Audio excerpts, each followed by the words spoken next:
Қайырлы күн баршаңызға.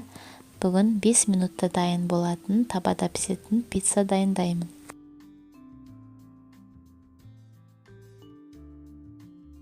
Алдымен 2 жұмыртқаны шағып, жақсылап араластырып аламыз.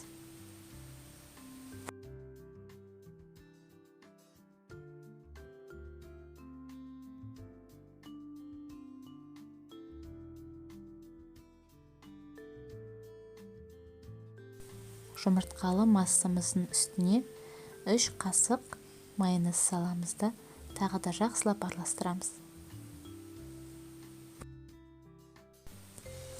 Ал енді айранымызды саламыз. Ол да 3 қасық салынады. Және де барлығын жақсылап тұрып араластырып аламыз.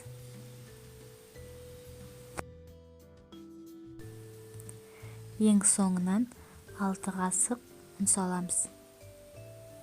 Және де бір келкі масса болғанша жақсылап тұрып араластырып аламыз.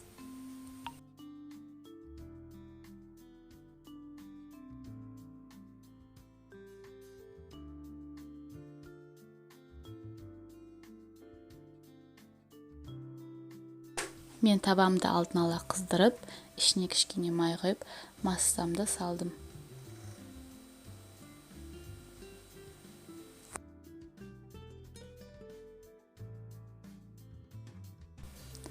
Оның үстіне көбіктап туралған сарделкаларын салдым.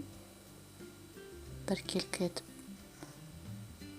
ровный қылып, яғни барлығын салып шықтым.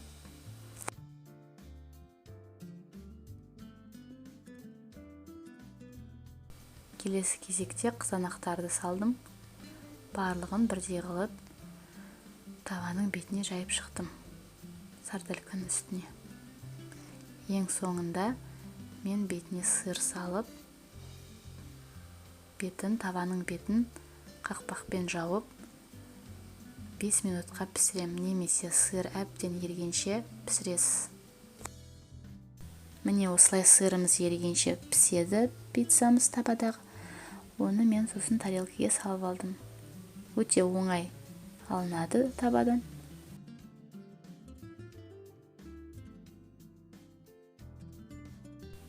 Біздің табадағы пиццамыз дайын болды. Ұнаса лайк басып, комментарий жазып, реакция қалдырып кетуіңізді сұраймын. Егер де сіздерде пиццаның басқа да рецепттері болса, комментарияда жазып кетіңіздер. Тамашалағандарыңызға рахмет. Сау болыңыздар. Ас болсын.